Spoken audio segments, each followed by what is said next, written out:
Hello class 12th students. तो आज के क्लास में पढ़ेंगे पॉलिटिक्स के चैप्टर 7 जिसका नाम है वैश्वीकरण। तो आपको बता दें कि इस चैप्टर से जितने भी ऑब्जेक्टिव बनते हैं उन सब ऑब्जेक्टिव को इस वीडियो में आज कवर करेंगे। तो आइए देखते हैं वो कौन कौन से ऑब्जेक्टिव हैं जो इस चैप्टर से पूछे जाते हैं, खासकर बिहार बोर्ड के लिए। तो यदि आप बिहार बोर्ड से हैं तो यह क्लास आपके लिए बहुत खास हो जाता है, क्योंकि बिहार बोर्ड में 100 ऑब्जेक्टिव पूछता है। 100 ऑब्जेक्टिव में से जिसमें आपको 50 आपको बनाना पड़ता है। ठीक है, 100 ऑब्जेक्टिव में से 50 बनाना पड़ता है। तो ऑब्जेक्टिव के लिए आपके लिए यह क्लास बहुत ही खास हो जाता है। तो इस क्लास में पढ़ने वाले हैं पॉलिटिक्स के चैप्टर 7 जिसका नाम है वैश्वीकरण। तो आइए देखते हैं कौन कौन से ऑब्जेक्टिव हैं जो इस चैप्टर से क्वेश्चन बनते हैं ऑब्जेक्टिव के लिए। देखते हैं कौन कौन से ऑब्जेक्टिव हैं। तो यहाँ से हमारा पहला सवाल शुरू हो जाता है। देखिए, सभी लोग ध्यान से पढ़ेंगे और आंसर करेंगे सभी लोग। ठीक है, तो देखिए सवाल क्या है, वैश्वीकरण का मुख्य अर्थ क्या होता है। तो सबको पता होगा कि वैश्वीकरण का जो मुख्य अर्थ होता है क्या होता है, विश्व के देशों का परस्पर जुड़ाव। विश्व के देशों का परस्पर जुड़ाव। ऑप्शन नंबर बी आपका बिल्कुल सही हो जाएगा। ऑप्शन नंबर बी बिल्कुल क्या हो जाएगा, बिल्कुल सही हो जाएगा। अगला क्वेश्चन देखते हैं। अगला क्वेश्चन है हमारा, वैश्वीकरण का सबसे प्रमुख आधार क्या है। तो वैश्वीकरण का जो सबसे प्रमुख आधार है वो आपका हो जाएगा विज्ञान एवं प्रौद्योगिकीकरण। विज्ञान एवं प्रौद्योगिकी। ऑप्शन नंबर सी बिल्कुल सही हो जाएगा। चलिए अगला क्वेश्चन देखते हैं। 3 नंबर क्या है। 3 नंबर क्वेश्चन है, वैश्वीकरण का संबंध मुख्यतः किससे है। तो वैश्वीकरण का संबंध जो है वो वस्तुओं, सेवाओं, पूंजी एवं विचारों के प्रभाव से है। ऑप्शन नंबर बी बिल्कुल क्या हो जाएगा, ऑप्शन नंबर बी बिल्कुल सही हो जाएगा। चलिए देखते हैं अगला क्वेश्चन क्या है।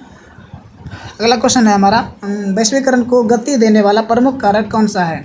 तो वैश्वीकरण को जो गति देने वाला जो कारक है वो कारक क्या है, वो कारक है संचार क्रांति। क्या है, संचार क्रांति। ऑप्शन नंबर डी बिल्कुल सही हो जाएगा आपका। ऑप्शन नंबर डी बिल्कुल क्या हो जाएगा, सही हो जाएगा। अगला क्वेश्चन देखते हैं, वैश्वीकरण का आर्थिक प्रभाव क्या है। उद्योग बंद होना, व्यापार में वृद्धि होना, व्यापार समाप्त होना या फिर बेरोजगारी समाप्त होना। तो क्या हो जाएगा, व्यापार में वृद्धि होना। व्यापार में वृद्धि होना। ऑप्शन नंबर बी बिल्कुल क्या हो जाएगा, ऑप्शन नंबर बी बिल्कुल सही हो जाएगा, व्यापार में वृद्धि होना। अगला क्वेश्चन देखते हैं, WTO का पूरा नाम क्या है। देखो WTO का पूरा नाम क्या है। देखो WTO का पूरा नाम क्या है। तो WTO का पूरा नाम जो है वो आपका क्या हो जाएगा। तो WTO का फुल फॉर्म क्या हो जाएगा, world trade organization. Option number B बिल्कुल सही हो जाएगा, world trade organization. Option number B क्या हो जाएगा, बिल्कुल सही हो जाएगा।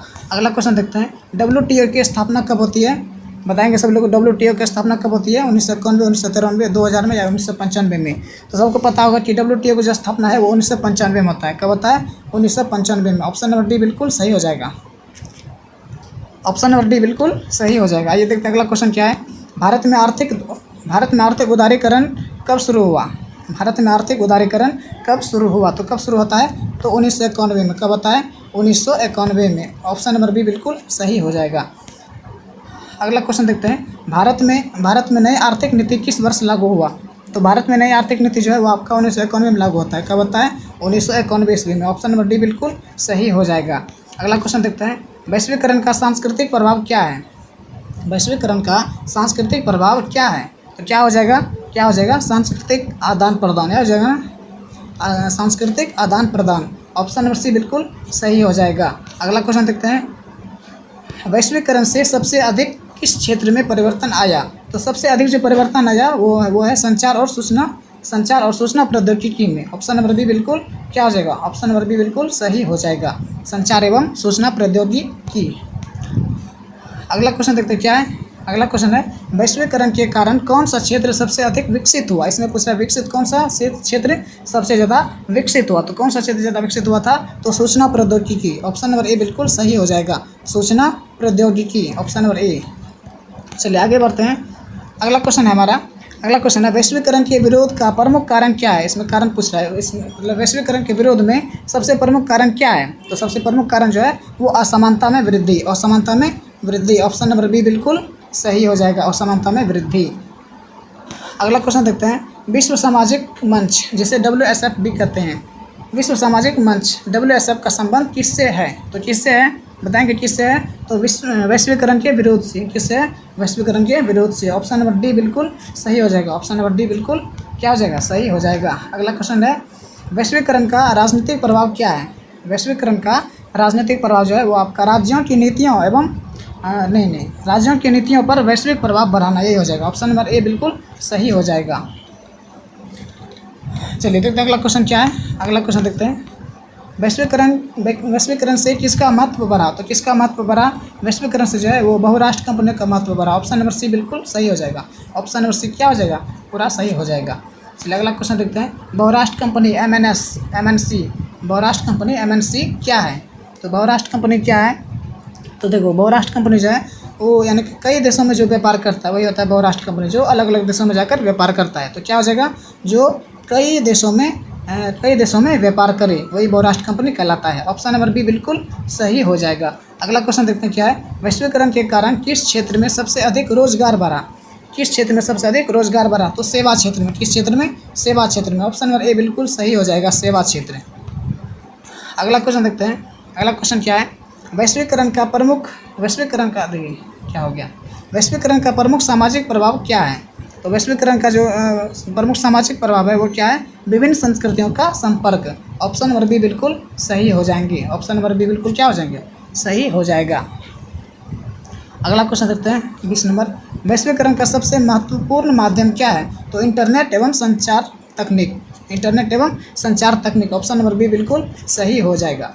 अगला क्वेश्चन क्या है? अगला क्वेश्चन है हमारा उदारीकरण। उदारीकरण का अर्थ क्या होता है? तो उदारीकरण का अर्थ जो होता है वो आर्थिक नियंत्रण कम करना, यही होता है। ऑप्शन नंबर ए बिल्कुल क्या हो जाएगा? ऑप्शन नंबर ए बिल्कुल सही हो जाएगा। अगला क्वेश्चन देखते हैं क्या है। निजीकरण का अर्थ क्या होता है? निजीकरण का अर्थ क्या होता है? सरकारी उद्योगों का राष्ट्रीयकरण, सरकारी उपक्रमों का निजी क्षेत्र को सौंपना, या सभी उद्योगों को बंद करना, या विदेशी व्यापार समाप्त करना। ये तो होगा नहीं, विदेशी व्यापार समाप्त करना। सभी उद्योग को बंद करना ये भी नहीं होगा। सरकारी उद्योग के राष्ट्रीयकरण ये भी नहीं होगा। या क्या हो जाएगा? ऑप्शन नंबर बी बिल्कुल सही हो जाएगा। क्या हो जाएगा? ऑप्शन नंबर बी बिल्कुल सही हो जाएगा।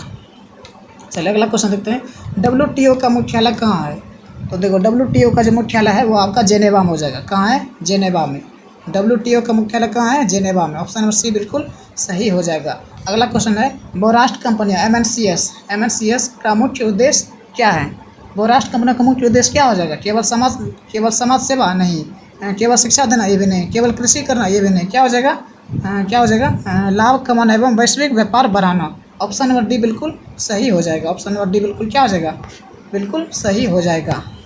चलिए अगला क्वेश्चन देखते हैं। वैश्वीकरण से किस क्षेत्र में विदेशी निवेश सबसे अधिक बढ़ा? विदेशी निवेश किस क्षेत्र में सबसे अधिक बढ़ा? तो उद्योग एवं सेवा क्षेत्र। उद्योग एवं सेवा क्षेत्र। ऑप्शन नंबर बी बिल्कुल सही हो जाएगा। अगला क्वेश्चन देखते हैं। WTO का प्रमुख कार्य क्या है? WTO का प्रमुख कारण क्या हो जाएगा? तो क्या हो जाएगा? विश्व व्यापार को बढ़ावा देना। ऑप्शन नंबर सी बिल्कुल सही हो जाएगा। अगला क्वेश्चन है हमारा। वैश्वीकरण से भारतीय उपभोक्ताओं को क्या लाभ हुआ? भारतीय उपभोक्ताओं को क्या लाभ हुआ? तो क्या लाभ होता है? अधिक विकल्प उपलब्ध हुए। अधिक विकल्प उपलब्ध हुए। ऑप्शन नंबर ए बिल्कुल क्या हो जाएगा? ऑप्शन नंबर ए बिल्कुल सही हो जाएगा। अगला क्वेश्चन देखते हैं क्या है। वैश्वीकरण का प्रमुख नकारात्मक प्रभाव इसमें बताना है। इसमें नकारात्मक प्रभाव बताना है। तो आर्थिक असमानता में वृद्धि, यही हो जाएगा ना। ऑप्शन नंबर सी बिल्कुल सही हो जाएगा। ऑप्शन नंबर सी बिल्कुल सही हो जाएगा। वैश्विक सामाजिक मंच WSF का पहला सम्मेलन कहाँ होता है? तो इसका पहला सम्मेलन ब्राज़ील में होता है। ब्राज़ील में एक शहर है जिसका नाम है Porto Alegre. Option number D बिल्कुल सही हो जाएगा। ऑप्शन नंबर डी बिल्कुल क्या हो जाएगा? बिल्कुल सही हो जाएगा। चलिए कितना क्वेश्चन हो गया? 29 क्वेश्चन हो गया ना। चलिए और क्वेश्चन थोड़ा बचा है वो भी कर लेते हैं। भारत में विश्व सामाजिक मंच का सम्मेलन कहाँ हुआ था? कब हुआ था? 2002 में, 2004 में, 2005 में, या फिर 2003 में? कब होता है? तो सबको पता होगा कब होता है? 2004 में होता है ना। 2004 में होता है। कब होता है? 2004 में। ऑप्शन नंबर बी बिल्कुल सही हो जाएगा। अगला क्वेश्चन देखते हैं। वैश्वीकरण से सबसे अधिक लाभ किस क्षेत्र को हुआ? तो सूचना प्रौद्योगिकी। ऑप्शन नंबर ए बिल्कुल सही हो जाएगा। सूचना प्रौद्योगिकी।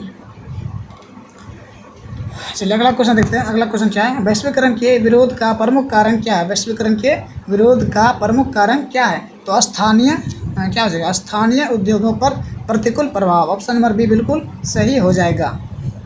अगला देखते हैं क्वेश्चन। वैश्वीकरण से किस प्रकार की संस्कृति को बढ़ावा मिला?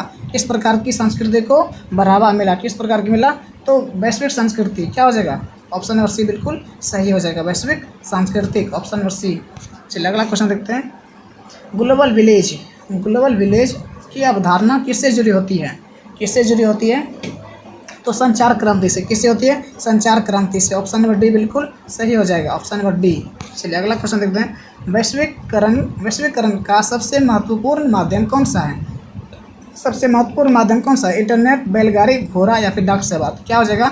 इंटरनेट हो जाएगा। सबको पता है क्या हो जाएगा? इंटरनेट। अभी समय क्या हो जाएगा? इंटरनेट हो जाएगा। ऑप्शन नंबर ए बिल्कुल सही हो जाएगा। अगला क्वेश्चन है, वैश्वीकरण के कारण किसका महत्व सबसे अधिक बढ़ा? किसका महत्व सबसे अधिक बढ़ा? तो अंतर्राष्ट्रीय संस्थाओं का। ऑप्शन नंबर बी बिल्कुल सही हो जाएगा। उपनिवेशवाद होगा? ये भी नहीं होगा। राजतंत्र भी नहीं, सामंतवाद भी नहीं होगा। अंतर्राष्ट्रीय संस्थाओं का हो जाएगा। ऑप्शन नंबर बी बिल्कुल सही हो जाएगा। अगला क्वेश्चन देखते हैं। आर्थिक सुधारों के 3 प्रमुख स्तंभों में कौन सा शामिल है? 3 प्रमुख स्तंभ आर्थिक सुधार में। तो उदारीकरण भी हो जाएगा, निजीकरण भी होगा, वैश्वीकरण भी हो जाएगा। क्या हो जाएगा? इनमें से सभी हो जाएगा। इनमें से सभी हो जाएगा। Option number D. चलिए अगला क्वेश्चन देखते हैं। अगला क्वेश्चन है, भारत में नई आर्थिक नीति लागू करने के समय प्रधानमंत्री कौन थे? तो उस समय जो प्रधानमंत्री थे उस समय थे पीवी नरसिम्हा राव। क्या कौन थे? भारत में जब नई आर्थिक नीति लागू हो रहा था तो उस समय के भारत के प्रधानमंत्री कौन थे? तो PV Narasimha Rao. Option number C बिल्कुल सही हो जाएगा, PV Narasimha Rao. Option number D. अगला देखते हैं, नई आर्थिक नीति के समय भारत के वित्त मंत्री कौन थे? भारत के वित्त मंत्री पूछ रहा तो भारत के वित्त मंत्री थे मनमोहन सिंह। कौन थे? मनमोहन सिंह। जब नई आर्थिक नीति लागू हो रहा था तो उस समय भारत के वित्त मंत्री कौन थे? मनमोहन सिंह। अगला क्वेश्चन, लास्ट क्वेश्चन है, वैश्वीकरण का सबसे अधिक प्रभाव किस क्षेत्र पर पड़ा? ये तो रिपीटेड क्वेश्चन है ना, पिछला बार आ चुका है। तो क्या हो जाएगा? अर्थव्यवस्था, राजनीतिक एवं सांस्कृतिक, तीनों स्तर पर। ऑप्शन नंबर सी बिल्कुल सही हो जाएगा। ऑप्शन नंबर सी बिल्कुल पूरा सही हो जाएगा। तो इन सारे क्वेश्चन का यहाँ पर आंसर दिया हुआ है। देखिए पूरा क्वेश्चन दिया है, 140 तक टोटल क्वेश्चन यहाँ पर दिया हुआ है। तो इसी के साथ हमारा 40 क्वेश्चन कंप्लीट होता है। यदि आप लोग को इस क्लास का पीडीएफ चाहिए तो कमेंट में लिख देना पीडीएफ। हम आप लोग को मतलब पीडीएफ डाउनलोड करने के लिए लिंक लगा देंगे डिस्क्रिप्शन में। यदि आप लोग को वीडियो अच्छा लगा तो वीडियो को लाइक कर देना। अगर चैनल पर नए हो तो चैनल को सब्सक्राइब कर देना। मिलते हैं कल एक नई क्लास में, तब तक के लिए बाय बाय। जय हिंद, वंदे मातरम।